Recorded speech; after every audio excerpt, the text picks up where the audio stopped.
Bienvenue sur le podcast de l'Église du Plateau. Quel que soit votre parcours de foi jusqu'à aujourd'hui, nous espérons que le message que vous êtes sur le point d'écouter vous aidera à mieux connaître Dieu tel qu'il se révèle dans la Bible et à découvrir la vie qu'il veut vous offrir. Alors aujourd'hui, nous démarrons notre série sur 1 Corinthiens. Alors la transition est tout en douceur parce qu'on a fini notre série sur le credo avec 1 Corinthiens chapitre 15. Donc là, on rembobine et vous allez voir qu'on va reprendre l'épître depuis le début et puis on va la parcourir au fil des semaines, dans les prochaines semaines jusqu'à début janvier. Et moi, ça me fait plaisir de voir cette épître ensemble. Ça me fait toujours plaisir d'être avec vous. Ça me fait toujours plaisir de partager les messages qui nous est transmis dans la Bible. Mais en particulier 1 Corinthiens, je pense que c'est mon épître de Paul préférée. Je crois que je fais la réflexion souvent que je me retrouve souvent à dire c'est mon texte préféré, mais voilà, pour de vrai, on va dire parmi les épîtres de Paul, c'est ma préférée. Et je pense qu'elle est pleine de richesse pour notre vie. Elle est très concrète, très pratique. Pour notre vie, il y a une vraie richesse pour notre vie d'église. Et elle est très différente de l'épître aux Éphésiens qu'on avait vu l'an dernier. L'épître aux Éphésiens, c'est presque une mauvaise manière de la titrer parce que probablement elle était écrite pour plein d'églises et c'était une épître assez générale de Paul à toutes les églises pour donner des fondements de la foi à toutes les églises qu'il avait fondées. Avec 1 Corinthiens, c'est beaucoup plus pastoral, c'est beaucoup plus direct, beaucoup plus concret, c'est vraiment un dialogue avec une église en particulier. On pourrait voir l'épître comme à moitié un audit d'église et à moitié une séance de questions-réponses avec son église. Parce qu'en fait, il y a deux sources. Paul est en train de répondre à deux sources d'informations lorsqu'il écrit cette lettre. La première, qui correspond à la première moitié de la lettre, en gros, c'est qu'il a reçu des informations de personnes qui reviennent de l'église de Corinthe, qu'il appelle les personnes de la famille de Chloé, on n'en sait pas plus. Et donc, il y a un certain nombre de problèmes qui sont remontés, et puis il donne un peu un audit de ces problèmes-là et de qu'est-ce qu'il faut faire par rapport à ça. Et puis la deuxième moitié, c'est vraisemblablement une lettre qui vient des Corinthiens eux-mêmes avec un certain nombre de questions, et il leur répond question par question à cette sorte de séance de questions-réponses, mais par lettres interposées. Et donc, même si nous vivons dans un monde très différent de celui de la ville de Corinthe et des chrétiens de Corinthe il y a 2000 ans, dans ces aspects très pratiques de leurs questions qu'ils ont à se poser dans leur contexte, en fait, Paul va toucher des aspects très profonds de la foi chrétienne. Et puis, on se rend compte, et on va le voir tout au long de cette série, c'est que ce qui était source de dysfonctionnement dans l'église de Corinthe, ça touche à des aspects du cœur de l'homme, des choses assez universelles. Et donc, ces dysfonctionnements-là, on peut les retrouver dans n'importe quelle église, chez n'importe quel chrétien, et qu'on doit être attentif aux diagnostics et aux réponses que Paul apporte. Par rapport à ça, je vais vous citer un des commentateurs de cette lettre, Leon Morris, qui dit la chose suivante.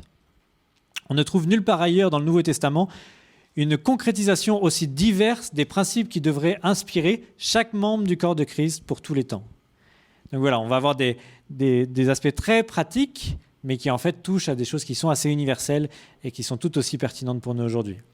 Et pour démarrer cette série, je voudrais vous donner quelques éléments de contexte sur la ville de Corinthe et sur l'église de Corinthe pour mieux saisir ensuite ce que Paul dit tout au long de sa lettre. Je ne le referai pas à chaque dimanche de la série, mais au moins là, vous avez des bons fondements pour mieux saisir les enjeux de l'ensemble de la lettre. Et d'abord, quelques éléments sur la ville de Corinthe. On a une petite minute, les dessous des cartes, pour ceux qui regardent ce genre de choses, pour mieux comprendre ce qui se joue à Corinthe. Et c'est une ville très particulière, géographiquement et historiquement. C'est une ville très particulière qui implique des aspects très concrets dans sa culture.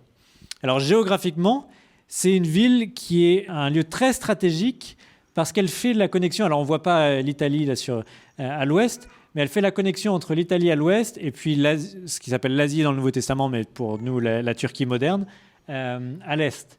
Donc plutôt que de faire le tour, c'était plus pratique de passer directement par le port à l'ouest, de faire la transition, de reprendre le port à l'est et passer directement vers la Turquie. Et c'est ce qui a permis un grand succès économique dans toute l'histoire de la ville de Corinthe, grâce à cette situation stratégique. Et donc, il y a 2 phases historiquement pour la ville de Corinthe. Il y a une première phase où c'était une ville florissante depuis l'âge d'or de la Grèce antique jusqu'à sa destruction en 146 avant Jésus-Christ.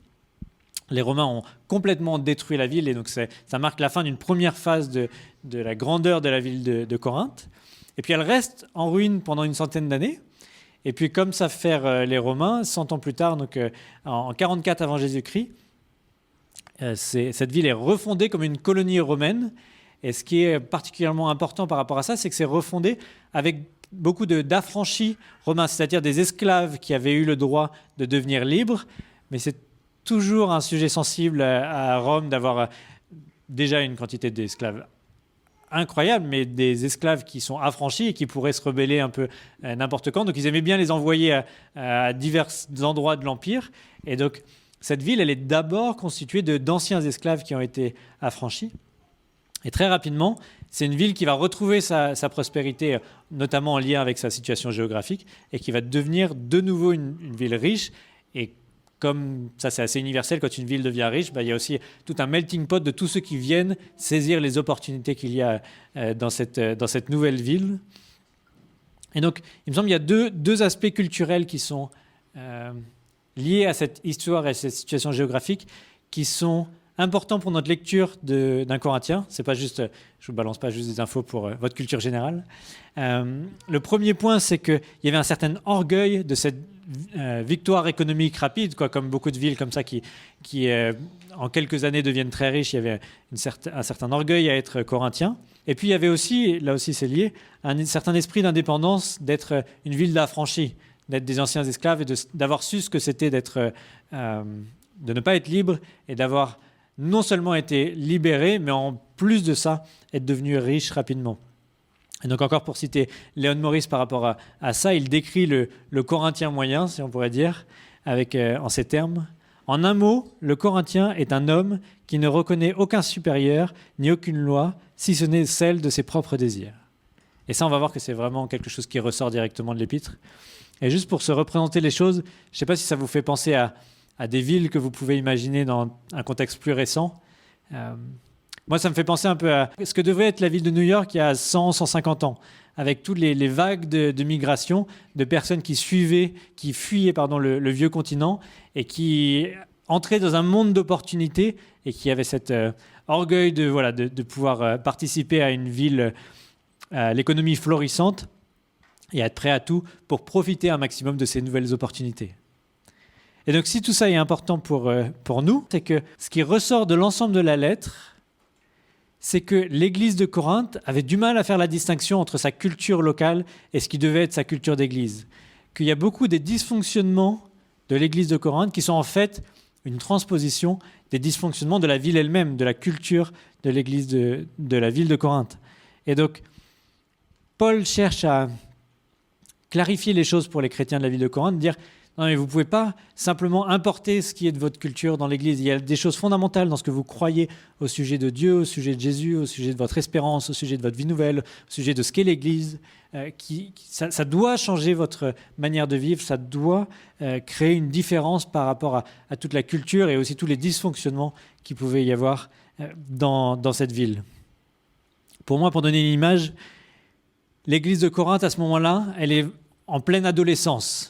Elle a les dysfonctionnements typiques d'une église en pleine adolescence, c'est-à-dire qu'elle a reçu les fondements, elle a été enseignée, elle a été accompagnée par Paul pendant un certain temps, elle a grandi, elle est pleine de l'enthousiasme de sa poussée de croissance, on pourrait dire, mais maintenant, elle doit apprendre à devenir une église adulte.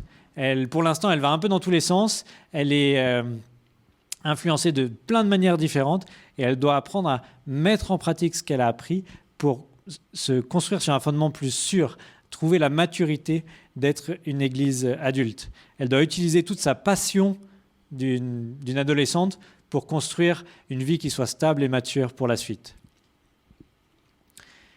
Et dans la lettre, alors, comme je disais, il y a plein de questions-réponses, donc il y a plein de thèmes, plein de sections différentes, mais il y a 4 sujets qui reviennent régulièrement. L'unité de l'Église, la sexualité et le mariage, la pratique des dons spirituels et la résurrection. Alors, on va se concentrer plutôt sur 2 de ces 4 thèmes, simplement parce que Alors la résurrection, on l'a déjà vu la semaine dernière, donc je ne vais pas vous faire...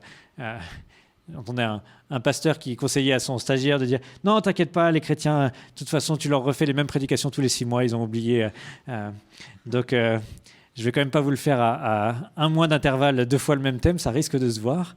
Donc, on ne fera pas de nouveau la résurrection avec le chapitre 15. Et puis, on ne fera pas la partie sur la sexualité, pas parce que c'est un sujet tabou, mais précisément parce qu'on va avoir une série spécifique sur ce sujet-là, sur l'ensemble de la Bible. En fait, il y a tellement de choses importantes dans l'épître aux Corinthiens sur ce sujet-là qu'on reviendra sur les textes clés liés à la sexualité dans notre série qui sera fin février, tout le mois de mars, il me semble. Donc voilà, on va se concentrer sur la question de l'unité de l'Église et sur la pratique des dons spirituels.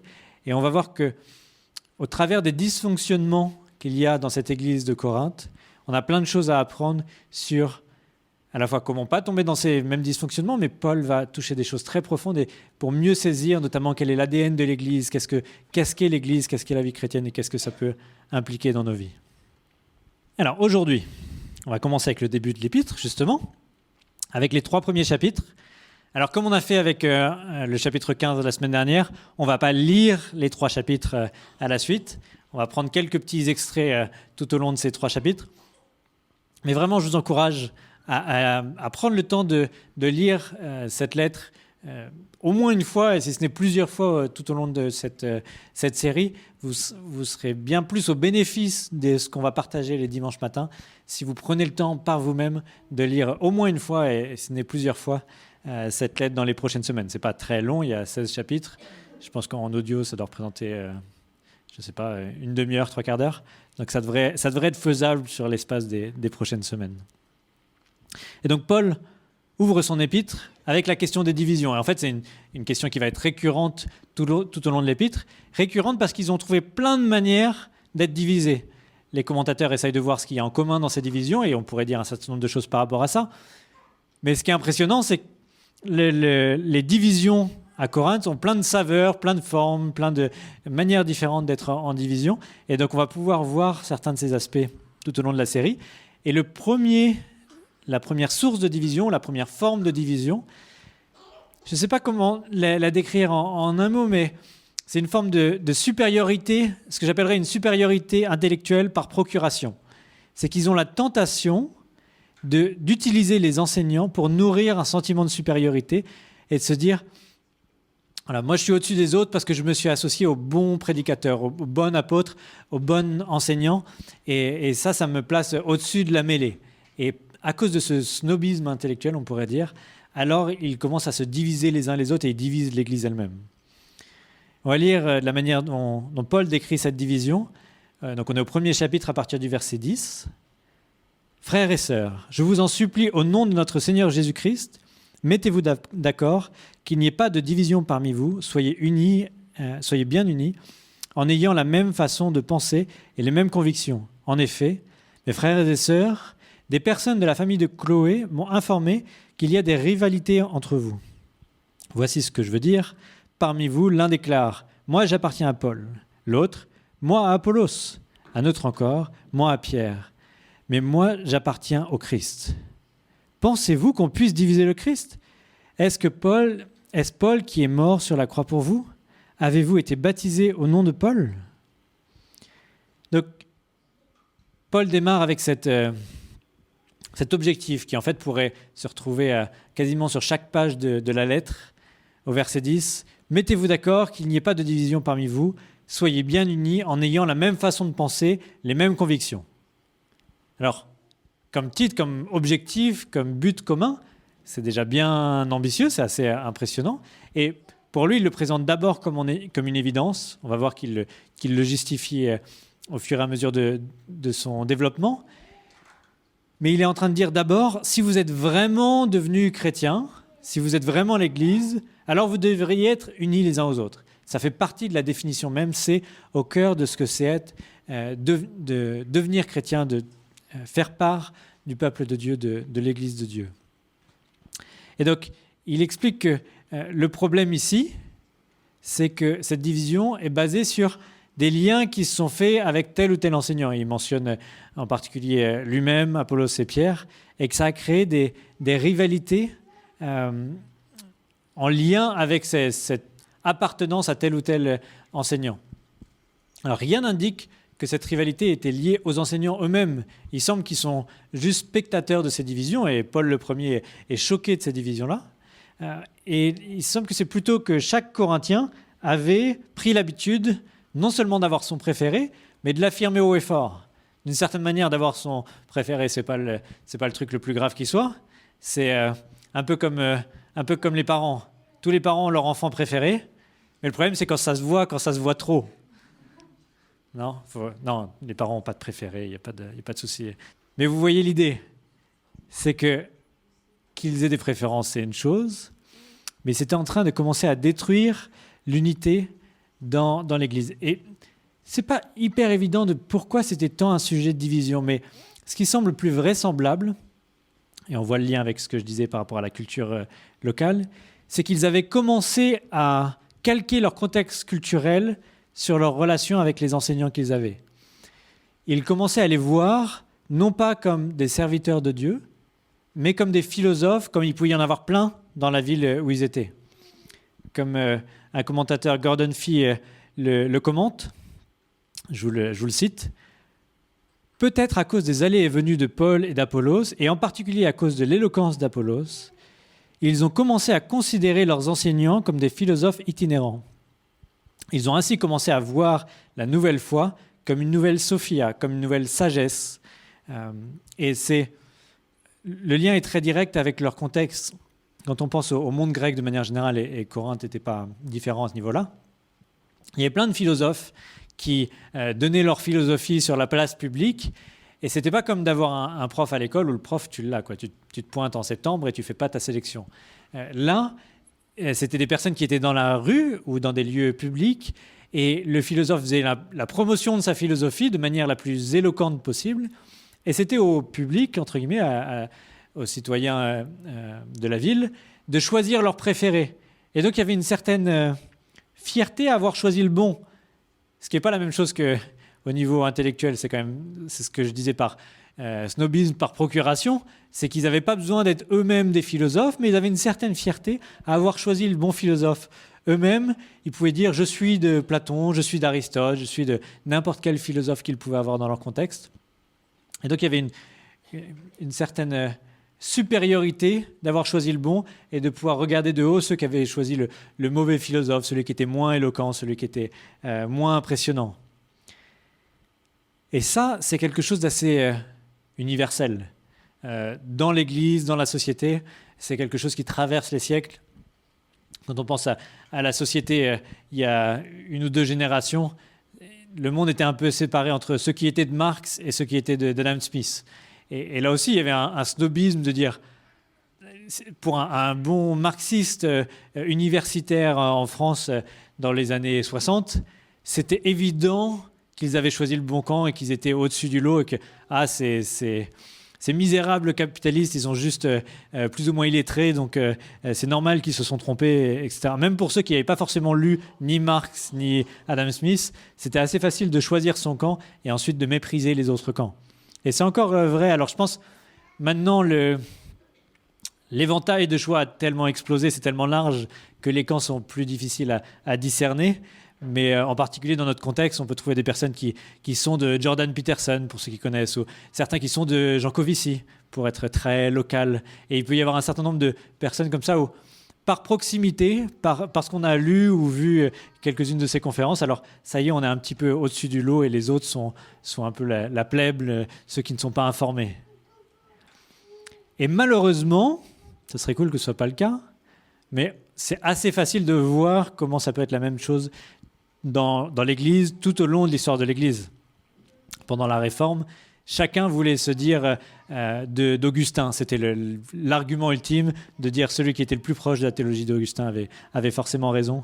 Il y avait toute une phase, et c'est encore le cas aujourd'hui, de dire je suis de Calvin, et si j'ai lu Calvin, si je suis proche de Calvin, alors je suis un peu au-dessus de tout le reste. Et puis de manière plus contemporaine, je suis de Tim Keller, je suis de John Piper, je suis d'Henri et de manière plus locale, certains diraient je suis d'Yvan Carluère ou je suis d'Yvan Castanou. On a dans le secteur, il faut être Yvan apparemment, au moins un des Yvan. Et ce qui est terrible là, encore une fois, c'est pas d'avoir des préférences. On me rappelle régulièrement à quel point je cite régulièrement Tim Keller, et j'ai pas de honte avec ça. Il n'y a pas de souci. Mais c'est là où ça commence à être une manière d'être au-dessus du lot et de se diviser, de se séparer des autres, et de séparer l'Église entre les pros et les anti-Calvin, les pros et les anti-Keller, les pros et les anti-Yvan Carluère, les pros et les anti-Henri Blocher, etc., etc. Et ça, c'est un niveau plus général, mais malheureusement, ça peut être le cas aussi dans les églises locales. C'est le cas, par exemple, dans les successions pastorales, en particulier dans les implantations d'églises où l'implanteur est resté très longtemps. Il y a un jargon parmi les implanteurs lorsque l'implanteur est resté très longtemps dans son implantation. On appelle le pasteur qui vient ensuite l'agneau sacrificiel. Peu importe qui vient ensuite, peu importe son successeur, il y a cette réaction naturelle de se séparer entre ceux qui sont du pasteur implanteur et ceux qui sont du pasteur successeur. Et il y a des camps qui s'établissent et il y a toujours une comparaison qui se fait. Et malheureusement, et c'est vraiment regrettable, très souvent il est appelé agneau sacrificiel parce qu'il ne reste pas longtemps. C'est un peu le fusible. Il reste 1, 2, 3 ans. Il est limogé par le conseil d'église et ensuite ou alors il démissionne. Et il faut qu'un autre pasteur vienne ensuite pour redémarrer sur une période plus stable. Et je ne dis pas ça à la légère, j'espère qu'on n'aura jamais à vivre ça ici, et j'espère qu'il n'y aura jamais de camp de ceux qui sont de Clément et de ceux qui sont du successeur. Mais c'est juste pour illustrer à quel point ces préférences qui peuvent être neutres ou bénignes peuvent amener à des réelles divisions et des vraies souffrances et un impact très négatif sur certaines églises. Et c'est pour ça que Paul ne prend pas cette question à la légère. Pour lui, ce n'est pas juste des mots que certains préfèrent Paul, certains préfèrent Apollos, et puis c'est comme ça, mais qu'il y a vraiment une source potentielle de détruire l'unité de l'Église.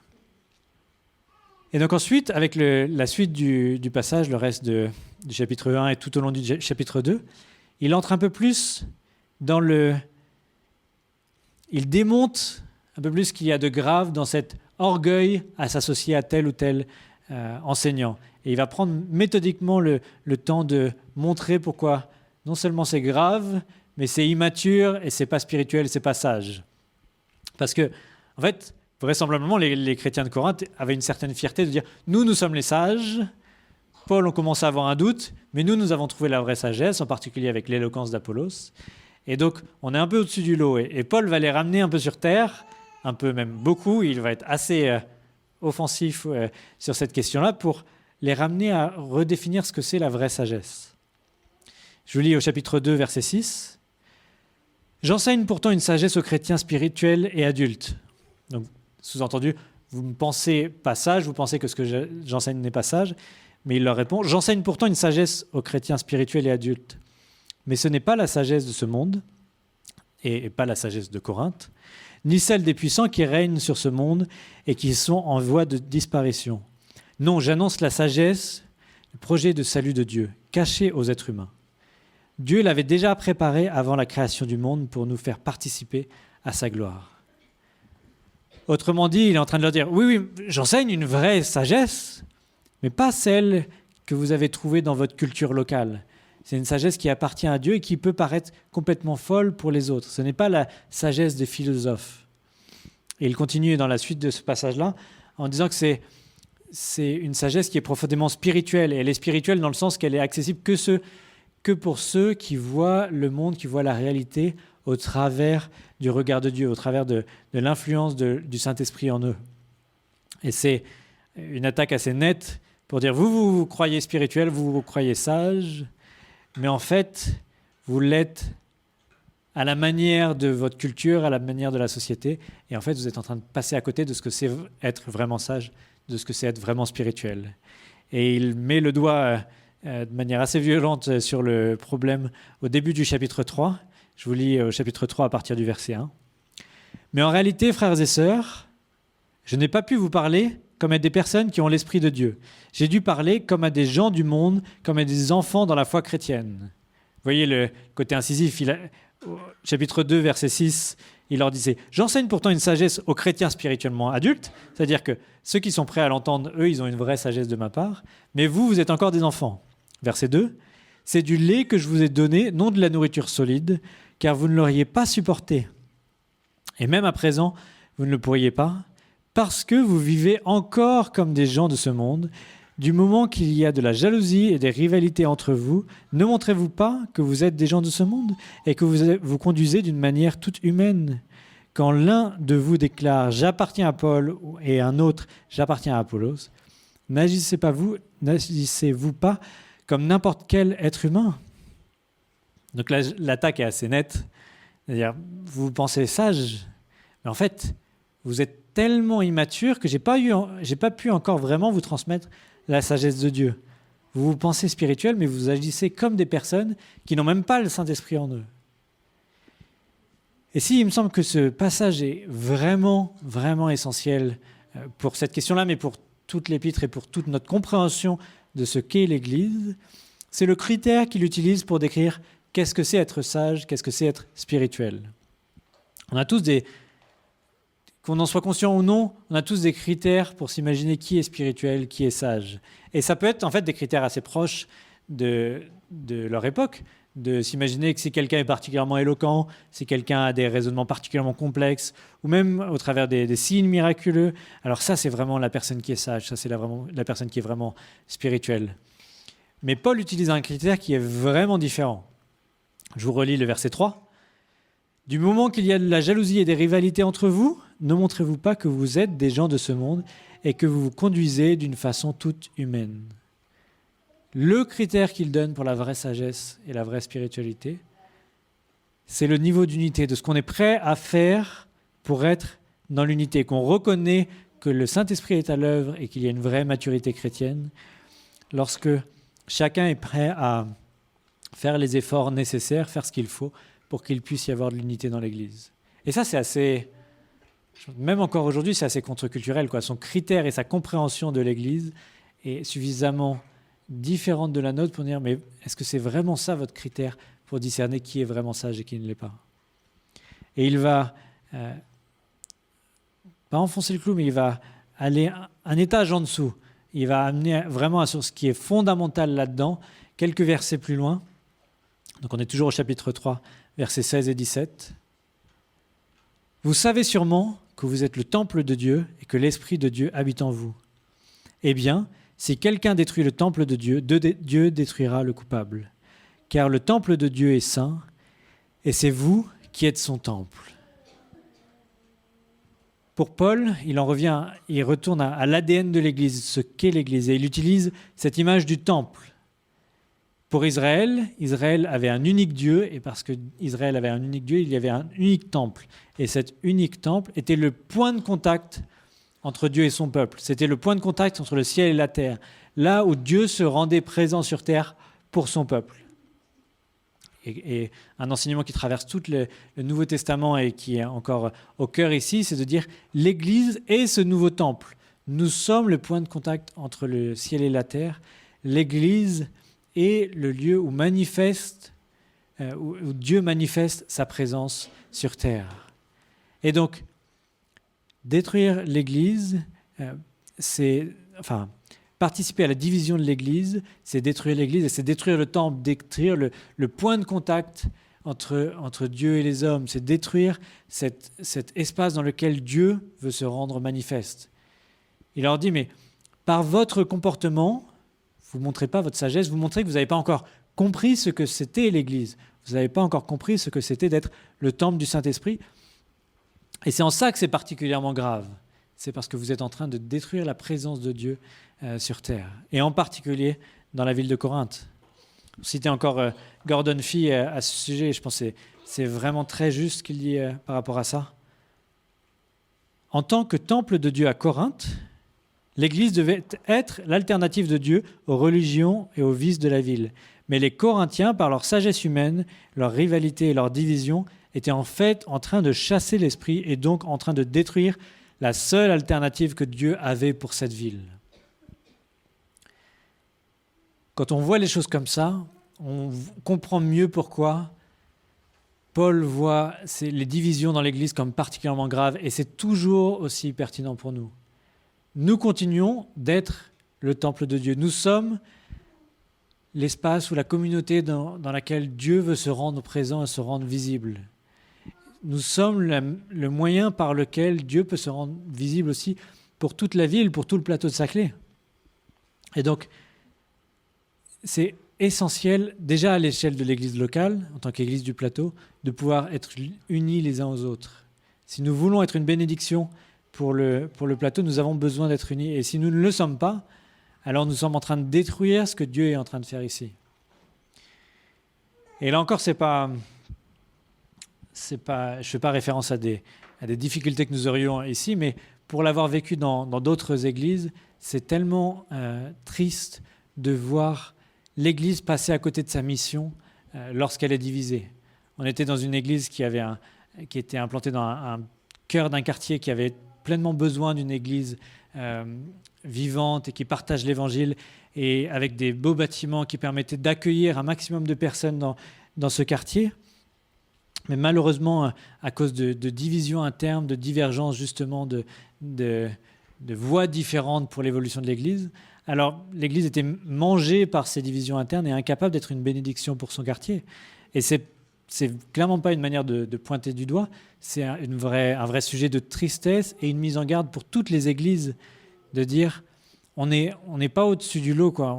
On n'est pas à l'abri et on a besoin de se souvenir que lorsqu'il y a une tentation d'être divisé, lorsqu'il y a une tentation de se croire au-dessus de telle ou telle personne dans l'église ou de vouloir partir dans des directions différentes, nous prenons le risque de détruire ce que Dieu est en train de faire ici et nous prenons le risque de ne pas permettre à l'Église d'être la bénédiction qu'elle doit être pour l'ensemble du plateau.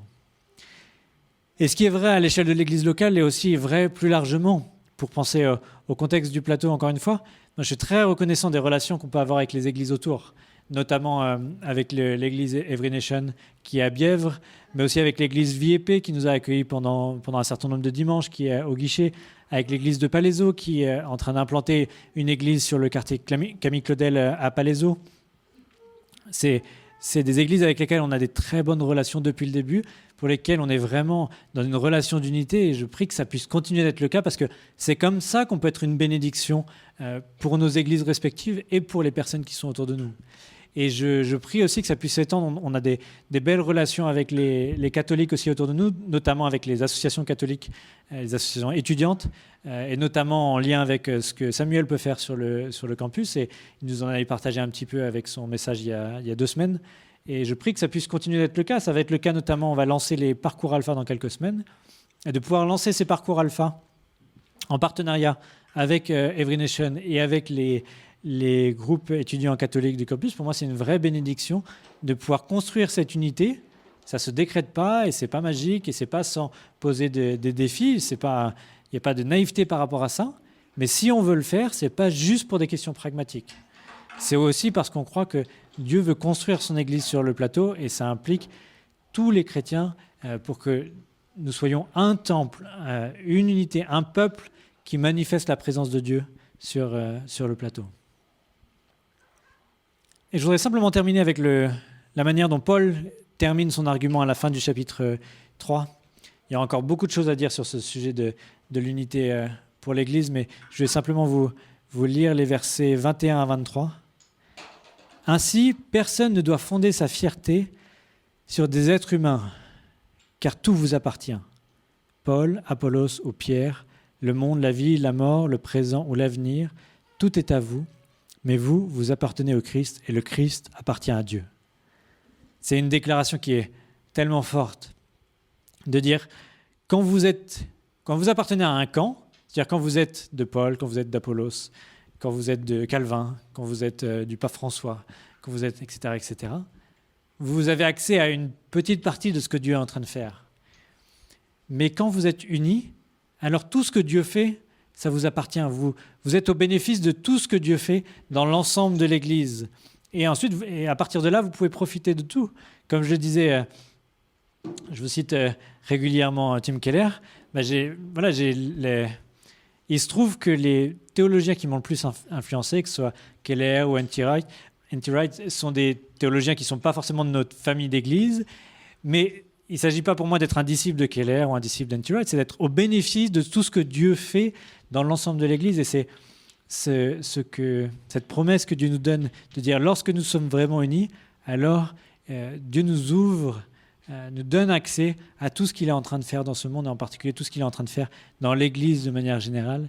Et c'est à nous simplement d'en profiter, d'être au bénéfice de ce que Dieu est en train de faire. Donc c'est vraiment ma prière qu'on puisse déjà continuer d'être dans l'unité en tant qu'Église du Plateau, et qu'aucune tentation de division vienne nous amener à perdre ce que nous avons, mais que nous puissions aussi continuer à construire cette unité avec les communautés autour de nous, pour que nous puissions être l'Église que Dieu veut que nous soyons, dans tous les aspects aussi concrets de la vie de l'Église.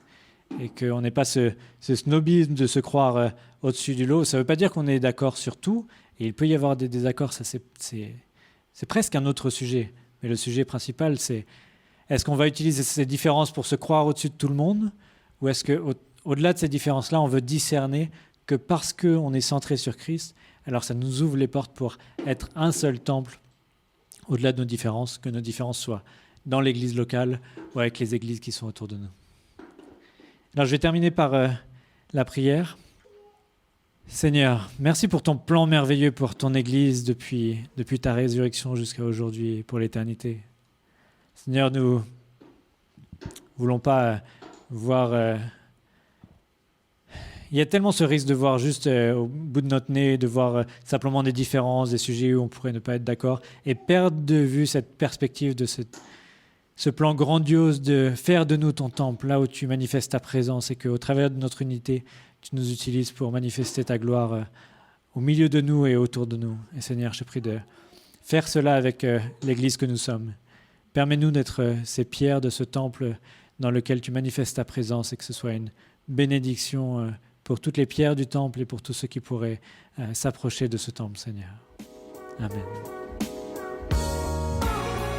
Si vous voulez en savoir plus sur le message que vous venez d'entendre ou sur l'Église du Plateau, contactez-nous sur notre site égliseduplateau.fr ou sur nos pages Facebook et Instagram.